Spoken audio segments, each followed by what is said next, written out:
सुनीति ने कहा, राजन आपने डोला लौटा दिया, आपका अधिकार है 1 गुना, मेरा अधिकार है 10 गुना। अब मैं आदेश देती हूं, डोला महलों में जाएगा।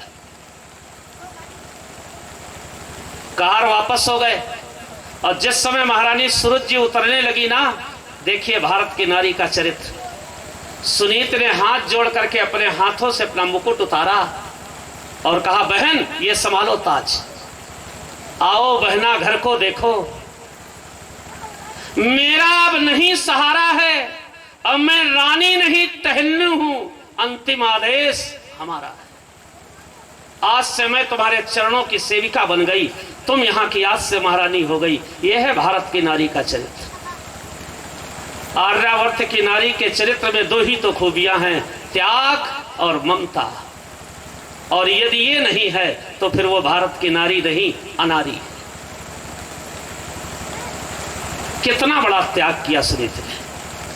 सुरुच ने कहा, उत्तानपाद जी जो मैंने कहा तो सुना, या तो इसे घर से निकाल दो, और चूंकि डोला महलों के अंदर आ चुका है, अब इसको घर से बाहर जाना होगा। बंधुओं, बिना किसी से कहे सुनीत ने घर का परित्याग कर दिया।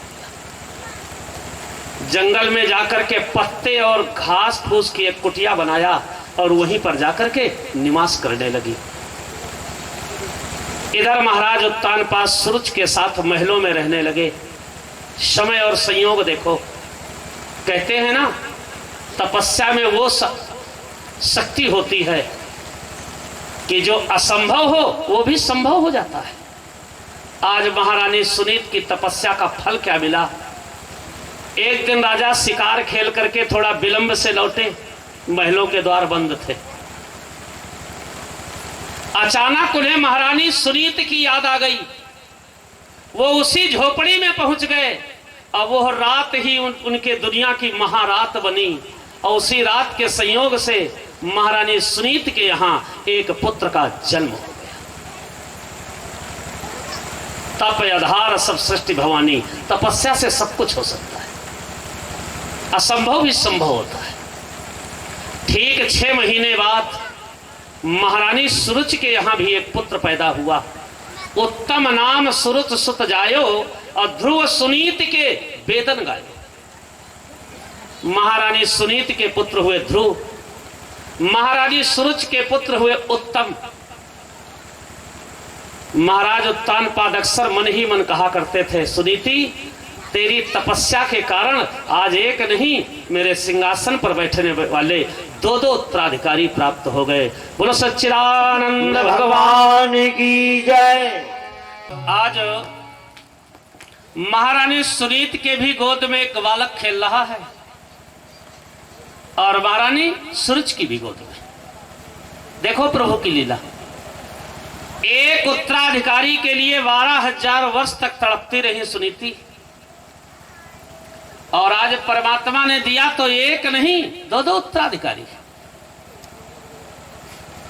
दोनों एक ही राजा की संतान हैं, लेकिन कर्मों का खेल। एक के लिए खडरस व्यंजन, जरा समझिए, एक के लिए खडरस व्यंजन दासियां बनाकर लाती हैं और एक के लिए जौ की रोटी संध्या तक मिलने पाती। महारानी सुनीत को केवल 1 सेर जौ रोज दिया जाता है, उसी को वो पीसती हैं, बनाती हैं और खाती हैं। एक राजकुमार कहा करके पलने पर पाला जाता है। यह है अपने अपने कर्मों का फल। एक राजकुमार कहा करके पलने में पाला जाता है, अब एक दुखिया पूत सुलाने को पत्तों से ढांका जाता है। एक ही पिता की दोनों संतानें हैं, एक पत्तों से ढांका जा रहा है और एक नाना प्रकार के वस्त्र आभूषणों से अलंकृत किया जा रहा है। धीरे धीरे राजकुमार ध्रुव की उम्र हो जाती है 3 वर्ष। माता सुनीत ने अपने बेटे को बता दिया है कि पुत्र आज उत्तानपाद के पुत्र। कभी कभी बालक ध्रुव अपने पिता के पास भी जाने लगे और धीरे धीरे 2 वर्ष और व्यतीत हो गए। अब राजकुमार ध्रुव की उम्र हो जाती है 5 वर्ष और राजकुमार उत्तम की उम्र हो जाती है 4.5 वर्ष। महाराज उत्तानपाद दोनों बालकों के साथ क्रीड़ा कर रहे हैं, खेल रहे हैं, बालकों की तरह बालकों के साथ खेल रहे हैं।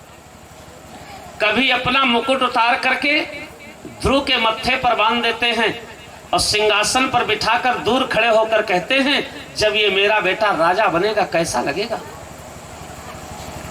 कभी राजकुमार उत्तम के सिर पर मुकुट बांध करके राजा बालकों की तरह क्रीड़ा करते हुए कहते हैं, जब ये राजा बनेगा कैसा लगेगा। जिसको राजा गोद में ले लेते हैं वो हंसने लगता है, जिसे उतार देते हैं वो यही कहता, पिताजी हमें भी राजा बना दो ना, पिताजी हमें भी राजा बना दो ना। और महाराज उत्तानपाद खेल रहे हैं। उत्तम को गोद में लिए बैठे थे तो ध्रुव नीचे चिल्ला रहे, पिताजी हमें भी गोद में ले लो ना। थोड़ी देर बाद महाराज उत्तानपाद ने ध्रुव को गोद में ले लिया और जहां उत्तम को उतारा, अब उत्तम नीचे सिंहासन के चिल्लाने लगे, हमें भी गोद में ले लो ना, हमें गोद में ले लो ना। इतने में महारानी सुरुचि का आगमन हो गया और जो ही महारानी सुरुचि ने देखा अभागन का लड़का राजा की गोद में और मेरा लड़का जमीन में, सिंह की तरह झपट्टा मार करके महाराज उग्रसेन पर झपटी। बालक ध्रुव को दोनों हाथों से पकड़कर उठा लिया और पूरी ताकत से जमीन पर फेंक दिया। ध्रुव की दाहिनी भुजा टूट गई। एक लात की ठोकर देते हुए बोली, पूत अभागिन केर होई, चाहत गोद नपकेर, अवन्न मिलत है शेर भर, सो न मिली है फेर। अरे अभागन का लड़का होकर के राजा की गोद में बैठना चाहता है। जो एक शेर जो तुझे दिया जाता है ना वो भी नहीं दिया जाएगा, भूखों मर जाएगा। इस सिंहासन पर बैठने की अगर शौक रखता है तो सुन कैसे मिलता है सिंहासन। पहले भगवान की तपस्या करना। जब भगवान प्रसन्न होकर के कहे वरदान मांगो तो भगवान से वरदान में मांगना कि सुनीत की कोख से मैं पैदा हो जाऊं, तब इस सिंहासन पर बैठने लायक बनेगा। क्रोध में सुनीति ने केवल ध्रुव का अपमान नहीं किया बंधुओं, दोनों का अपमान कर डाला, भक्त का भी और भगवान का भी। यानी सुनीत गुस्सा में यह बोल गई, तेरी कोख भगवान से भी बड़ी हो गई। जो भगवान की तपस्या करे फिर वरदान मांगे कि तेरी कोख से जन्म लूं। सुनीत क्रोध में ऐसा कहकर के लात की ठोकर दिया। बालक ध्रुव ने अपनी टूटी हुई भुजा के सहित उठे और रोते हुए माता सुनीत के पास पहुंच गए। सुनीत ने दौड़ करके बेटे को हृदय से लगा लिया। किसने मारा पुत्र? धन्य है बालक ध्रुव। मां पूछ रही है किसने मारा पुत्र? ध्रुव ने कहा, मां तू अभागन है। सुनीत ने कहा, ये किसने कहा? बोले विमाता ने कहा। धन्य है भारत की नारी सुनीति। सुनीति ने मुस्कुराते हुए कहा, अगर अभागन को किसी ने अभागन कह दिया तो इसमें बुरा लगने वाली बात क्या है? यह है भारत की संस्कृति, यह है भारत की नारी की सहन शक्ति। एक चक्रवर्ती सम्राट की प्रथम महारानी अपने को अभागन स्वीकार करती है, लेकिन पुत्र के मन में भाव न खराब हो जाए। अब आजकल के लोग क्या सिखाते हैं अपने लड़के को? ये मेरा है, ये तेरा है।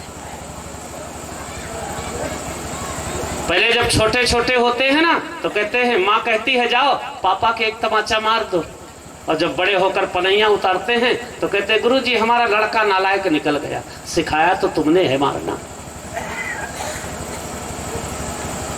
सिखाया किसने उसको? पहले प्रेम से सिखाया था, अब भोगो। भोगने गुरु बाबा आएंगे क्या? तुम्ही को भोगना पड़ेगा जिसने सिखाया। लेकिन नन्हे है भारत की नारी सुनीति। सुनीति कह रही है तुझे क्रोध आ रहा है इस बात पर। बोले हाँ मां, हमारी मां को कोई अभागिन कह दे और मैं क्रोध ना करूं। सुनीति ने कहा अभागिन को अगर अभागिन कह दिया तो इसमें क्रोध की क्या बात है? अरे तुम अपनी विमाता से इतना रुष्ट क्यों है? बोले मां, उसने हमें पिता की गोद से जमीन पर पटका और ये कह दिया यदि तूने परमात्मा का भजन किया होता तो मेरी कोख से जन्म लेता तो इस सिंहासन पर बैठने लायक होता। सुनीति बड़ी जोर से अट्टहास करके हंसी। बोली बेटा वो मां तो मुझसे भी ज्यादा महान है। यह है भारत की नारी। अरे 5 साल में मैंने अभी अच्छी तरह तुझे तेरे पिता का परिचय नहीं दे पाया और वो माता ने तुझे परम पिता का रास्ता बता दिया। कितनी महान है वो मां। मैंने 5 साल में अभी अच्छी तरह तेरे पिता का तुझसे परिचय नहीं करा पाई और उस माता ने तुझे परम पिता तक का परिचय करा दिया। कितनी महान है तेरी विमाता। इतने में ध्रुव की टूटी हुई भुजा पर दृष्टि गई, हाथ सूज गया था। माता सुनीत दौड़ करके घर के अंदर गई। 2-4 घरों से जो मांग करके लाई थी भोजन ना, वो थाली सामने लाकर खड़ी हो गई। कहने लगी बेटा आ, तेरे हाथ में दवा लगा दूं, लग रहा तेरा हाथ पीड़ा दे रहा है, और आ मैं अपने हाथों से तुझे भोजन करा दूं। ध्रुव ने कहा मां अब बहुत हो गया, भोजन आराम तभी होगा, भोजन आराम तभी होगा जब परम पिता अपनावेगा, और ये बाह तभी अच्छी होगी जब स्वामी दर्श दिखावेगा। हे मां तो दीन हो मांग रहा। ध्रुव ने कहा मां बेटा हूं ना, और बेटा अपने माँ बाप से जीवन भर मांगता है, आज मांग रहा हूं तुमसे।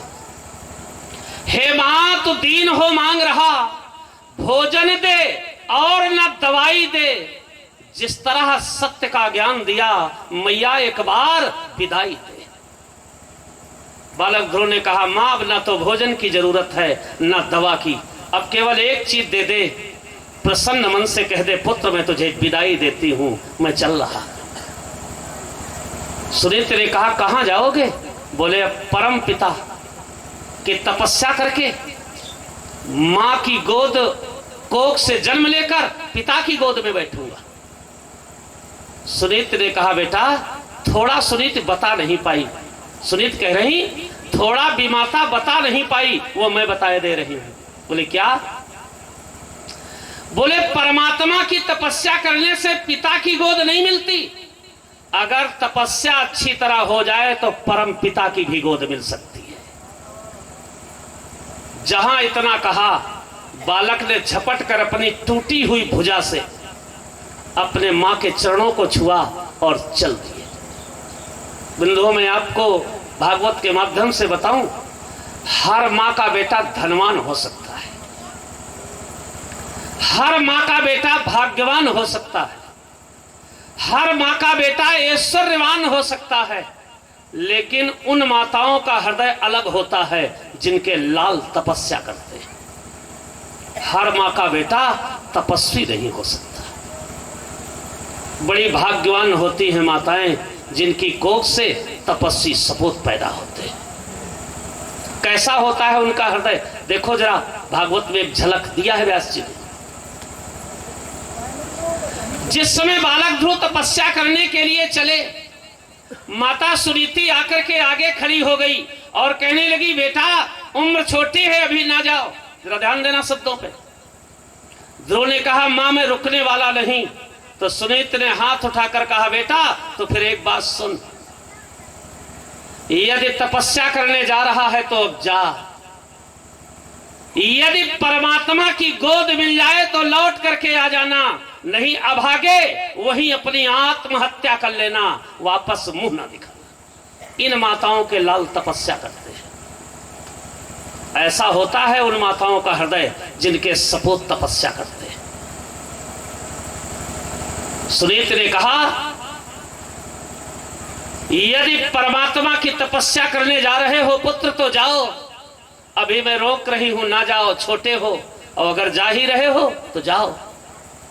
यदि परम पिता पाना तो वापस आ जाना, और अन्यथा शपथ मां की यह मुंह नहीं दिखलाना।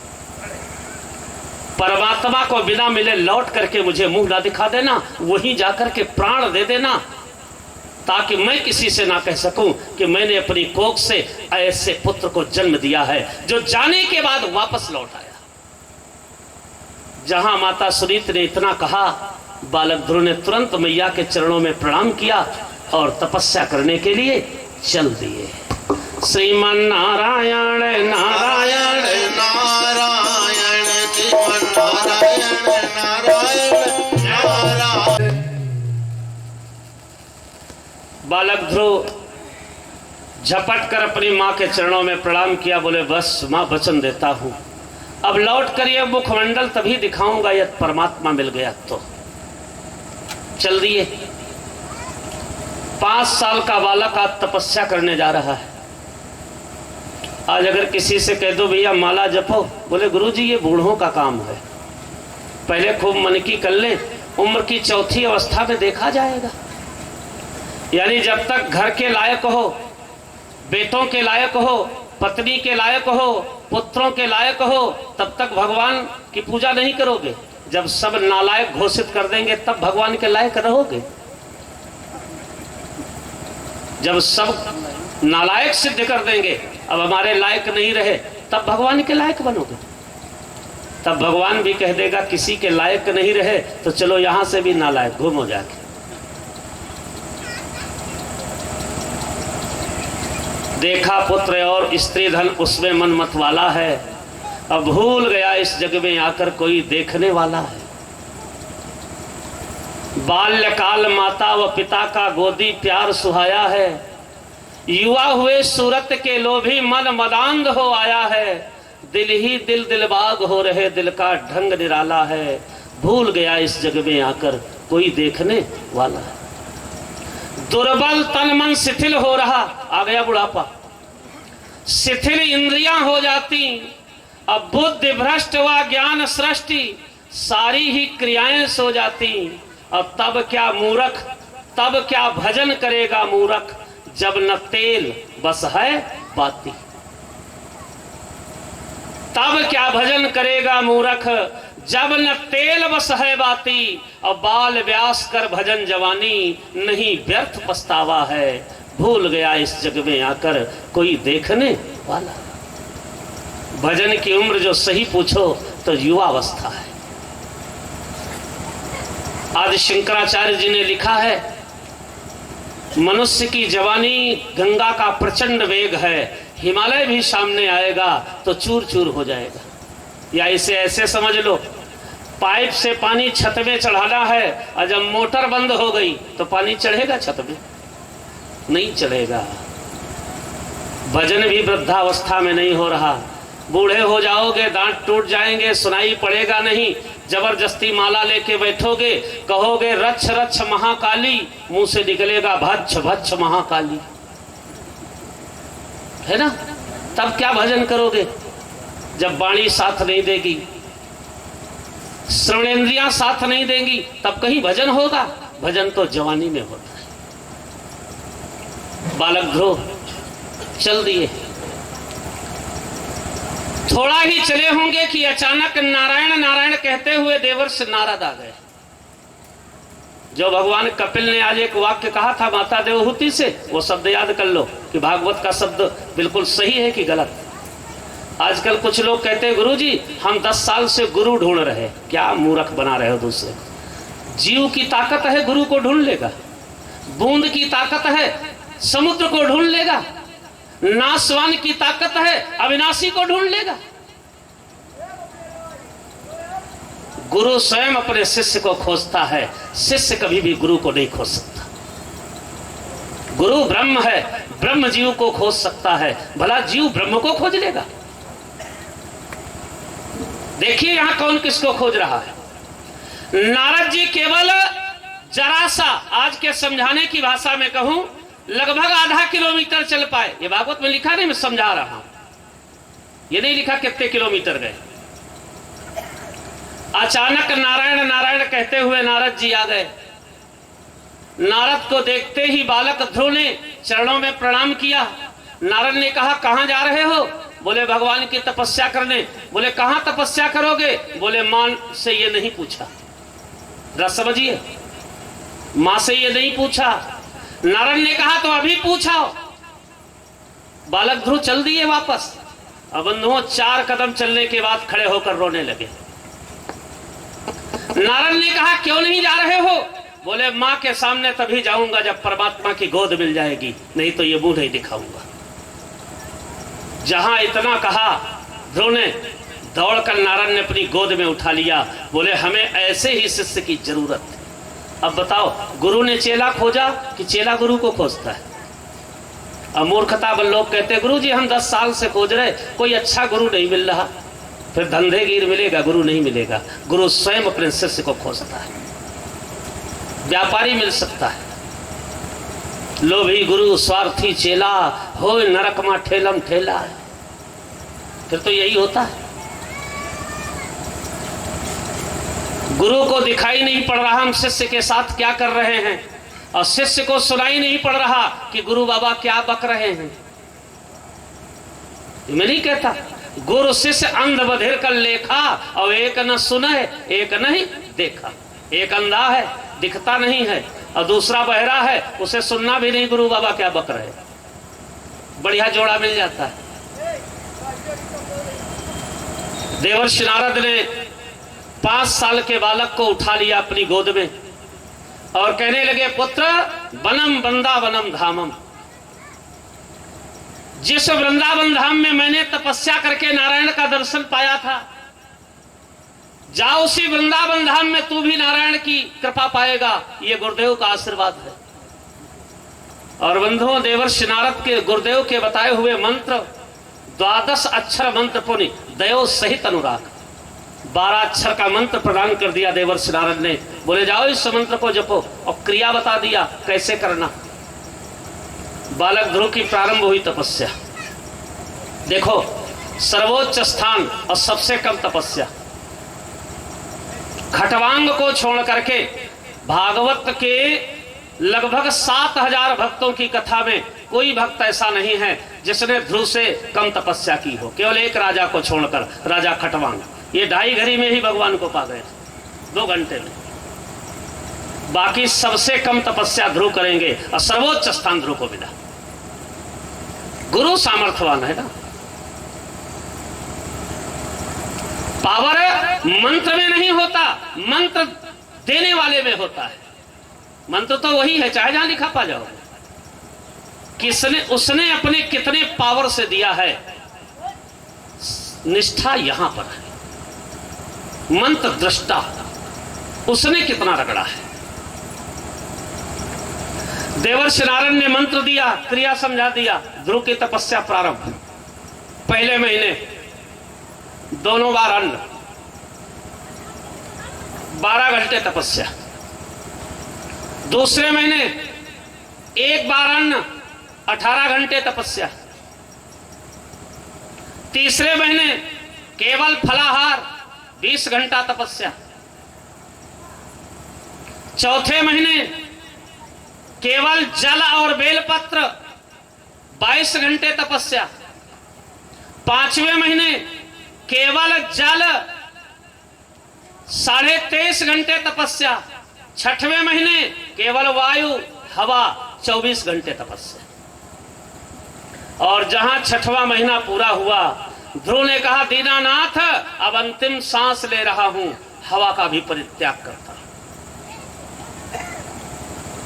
और जो ही ध्रुव ने ऐसा कहकर के अंतिम सांस खींचा, भगवान व्यास जी लिखते हैं धन्य है बलिहारी हरिनाम की कटत स्वयं सब व्याधि, और 5 वर्ष को बालक लगत अखंड समाधि। बिना हवा के समाधि में केवल भगवान शंकर बैठ पाते हैं और कोई नहीं। धन्य है बालक ध्रुव, धन्य है तेरे गुरुदेव की क्रिया कि 5 साल का लड़का आज अखंड समाधि की ओर बढ़ गया, भोलेनाथ के रास्ते पे चला गया। जो ही बालक ध्रुव ने अंतिम सांस खींचा, 3 लोक 14 भुवन कंपायमान होने लगे। क्षीर सागर से आग की लपटें उठने लगी, कैलाश पर्वत कंपायमान होने लगा, ब्रह्मलोक हिलने लगा। चारों ओर से एक ही आवाज आ रही है, त्राहिमाम त्राहिमाम। भगवान नारायण ने नेत्र बंद करके देखा, बोले ध्रुव धन्य है। तुरंत भगवान नारायण गरुड़ पर सवार हुए। जहां बालक ध्रुव तपस्या कर रहा है, आंख बंद कर चुका है, अंदर ही परमात्मा का दर्शन कर रहा है, भगवान नारायण जाकर के ध्रुव के सामने खड़े हो गए। बोलो विष्णु भगवान की जय। 3 लोक का स्वामी आज बालक ध्रुव के सामने खड़ा है और कहता है, पुत्र मैं आ गया। ध्रुव आंख नहीं खोल रहे। ध्रुव तो नेत्र बंद करके अंदर दर्शन कर रहे ना सरकार के। भगवान नारायण थोड़ी देर तक खड़े रहे। जब देखा ये आंख नहीं खोल रहा, बोले क्या करूं? तो तुरंत उन्होंने अंदर जो मूर्ति थी उसे गायब किया। जहां ध्रुव के अंदर की मूर्ति अंतर ध्यान हुई, बालक ध्रुव छटपटा उठे जैसे जल विहीन मछली हो। बालक ध्रुव ने नेत्र खोला, वही मूर्ति सामने खड़ी थी। बालक ध्रुव ने कहा, आप कौन हैं? ना पैर छुए, ना नमस्ते, ना जयराम जी की, ना प्रणाम, ना अभिवादन। सीधा प्रश्न है, आप कौन हैं?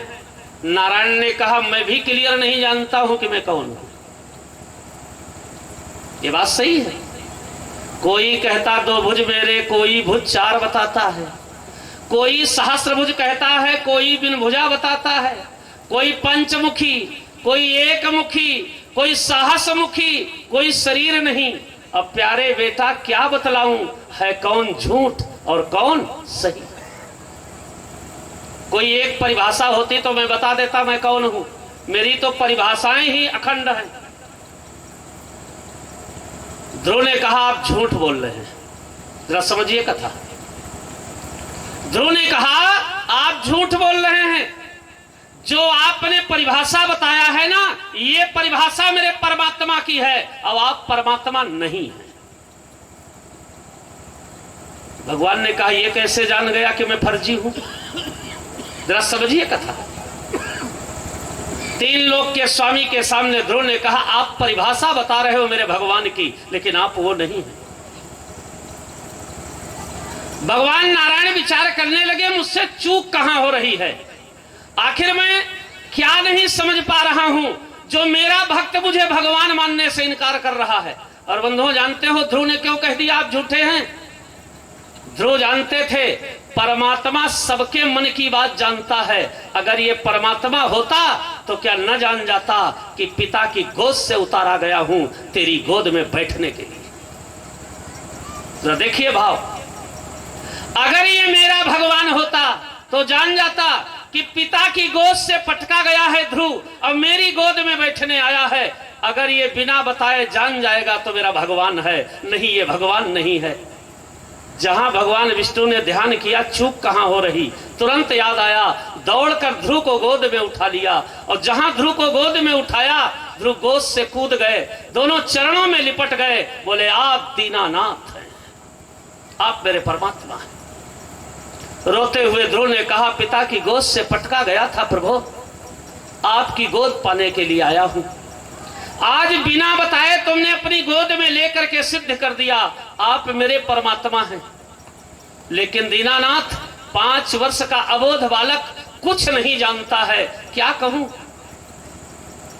जहां इतना ध्रुव ने कहा, भगवान ने अपना शंख ध्रुव के गाल में छुआया, कपोल में छुआया।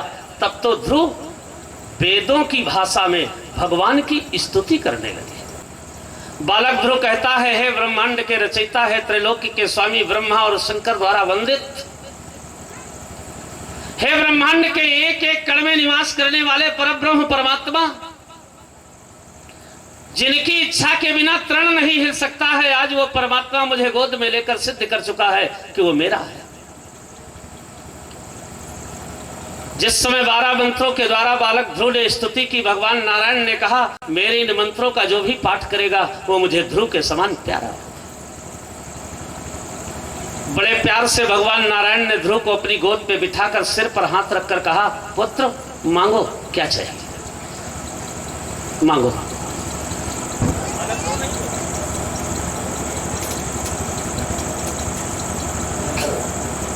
बालक ध्रुव, भगवान नारायण ने बालक ध्रुव से कहा, मांगो क्या चाहिए। ध्रुव कुछ नहीं बोले।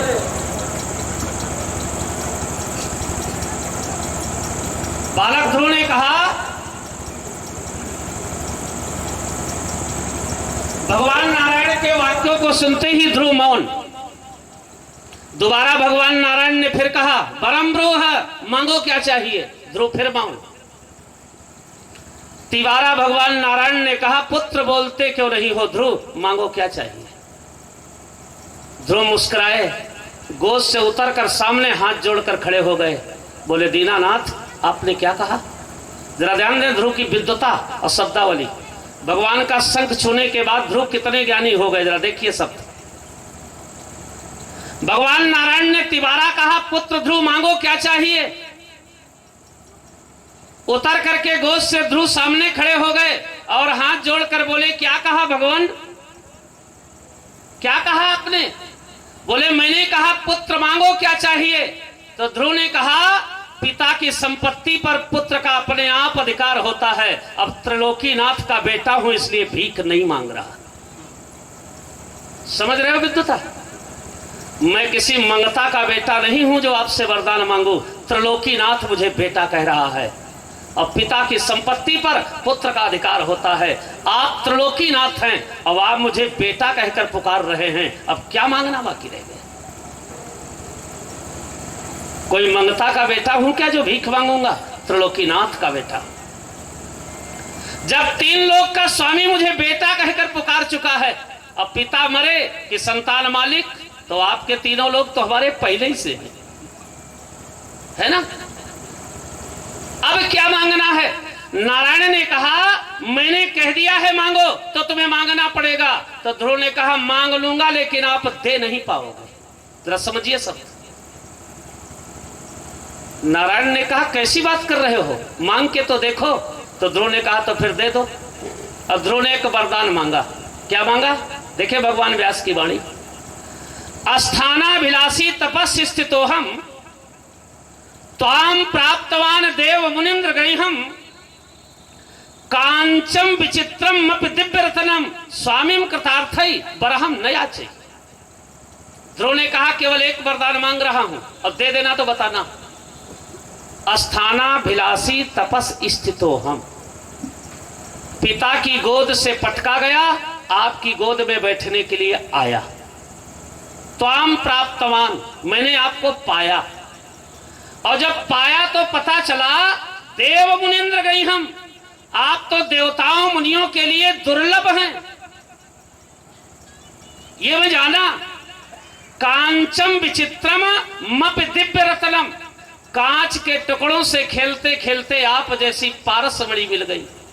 अब आप कह रहे हो मांगो, तो एक वरदान मांग रहा हूं। आज के बाद किसी के सामने ये कहने न जाना कि वरदान मांगो, यही मैं आपसे वरदान मांगता।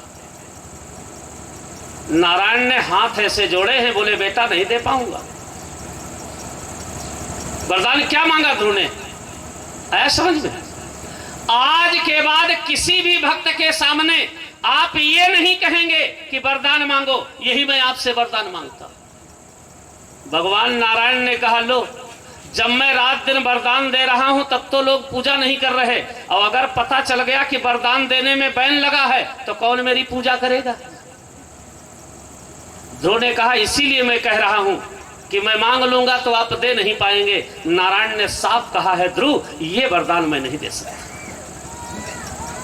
तो ध्रुव ने कहा, मुझे कुछ मांगना नहीं है।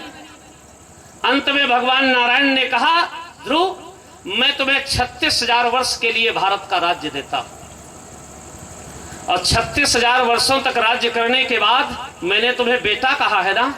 तो जैसे वैकुंठ की परिक्रमा नवग्रह करते हैं, जैसे वैकुंठ की परिक्रमा सप्तऋषि कहते हैं, ऐसे ही तेरी परिक्रमा ये सब करेंगे। तेरा एक अलग से लोक होगा जिसे कहते हैं ध्रुव लोक। तो मेरे समान ध्रुवलोक में निवास करेगा। मैंने बेटा कहा है ना, तो पिता के धर्म को निभा दिया। जाओ पुत्र ध्रुव। भगवान नारायण ने अपने हाथ से तिलक किया, ध्रुव चल दिए। और जहां प्रणाम करके ध्रुव चले, हाथ जोड़कर बोले कुछ मांगना चाहता हूं। भगवान ने कहा देखो मैं कह रहा था मांग लो, तो बुद्धिमानी दिखा रहा था, अब क्या मांगेगा? बोले मांगना चाहता है। भगवान नारायण ने कहा मांग ले बेटा। ध्रुव ने दोनों हाथ जोड़े और कहने लगे दीनानाथ, मैं जानता हूं आपके भक्त का अपमान करने वाली मां मेरी विमाता नरक जाएगी। देखिए ध्रुव की भक्ति, मैं आपका भक्त हूं ना।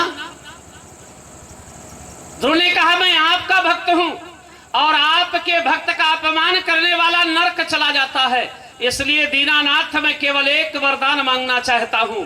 जिस ध्रुवलोक में मैं रहूंगा ना, वहां मेरी विमाता सुरुचि भी रहेगी। देखिए मां के लिए नहीं मांगा, उस मां के लिए मांगा है जिसने उसका हाथ तोड़ दिया है। मेरी विमाता सुरुचि भी मेरे साथ ध्रुवलोक में निवास करेगी, ये मैं आपसे वरदान मांगता हूं। भगवान नारायण ने कहा ध्रुव, अगर ऐसे माता पिता के भक्त न होते तो मैं थोड़ी तुम्हें गोद में लेता। पुत्र, तुमने एक माता के सहित ध्रुवलोक में निवास मांगा है ना, मैं दोनों माताओं के सहित तुम्हें ध्रुवलोक में निवास का वरदान देता हूं। बोलो सच्चिदानंद भगवान की जय। बालक ध्रुव ने भगवान के चरणों में प्रणाम किया। 6 महीने की तपस्या में नारायण को प्राप्त करके पहुंच गए माता सुनीति के पास। बंधुओं, जोश में सुनीति बोल जरूर गई थी, लेकिन पुत्र के प्रेम में रोते रोते अंधी हो गई थी। देखे बालक ध्रुव ने जाकर के माता सुनीति के चरणों में प्रणाम किया। सुनीति ने कहा कौन? ध्रुव ने कहा आपका बेटा ध्रुव। बड़ी जोर से चिल्लाकर सुनीति रोई। भगवान ने अच्छा किया जो मैं अंधी हो गई, नहीं तुझ जैसे अभागे का मुंह देखना पड़ता। कहीं 6 महीने में भगवान मिलता है। देखिए मां का भाव, ठीक रहा जो मैं अंधी हो गई, नहीं तो अभागे का मुंह देखना पड़ता। कहीं 6 महीने में परमात्मा मिलता है। जहां सुनीति ने इतना कहा, बालक ध्रुव ने उठाया थोड़ी मिट्टी और नारायण विद्या का उच्चारण करते हुए भगवान नारायण से कहा आइए जल्दी यहां। भगवान नारायण खड़े हो गए। क्या बात है? बोले मुझे गोद में लो और मेरी मां अपनी आंखों से देखे कि आप मुझे गोद में लिए। मां मान ही नहीं रही है। भगवान नारायण ने सुनीति को ज्योति प्रदान किया और फिर एक बार ध्रुव को अपनी गोद में लिया। सर पर हाथ फेरते हुए बोले सुनीति, ये है तेरा लाल। जहां माता सुनीति ने देखा, दौड़ पड़ी भगवान के चरणों में प्रणाम करने के लिए। और जो ही सुनीति भगवान नारायण के चरणों में प्रणाम करने के लिए दौड़ी, भगवान ने झटपट ध्रुव को गोद से उतारा और ऐसे हाथ जोड़कर खड़े हो गए। कहने लगे मां, आप हमारे चरण न छूना। जिनकी कोख से ध्रुव जैसे सपूत पैदा होते हैं, ये नारायण उस मां के चरणों में प्रणाम करता है। जय जय श्रीमद् भागवत महापुराणांतर्गते चतुर्थ स्कंद पर्यंतः ध्रुव चरित्र परिपूर्ण। बोलो सच्चिदानंद भगवान की जय।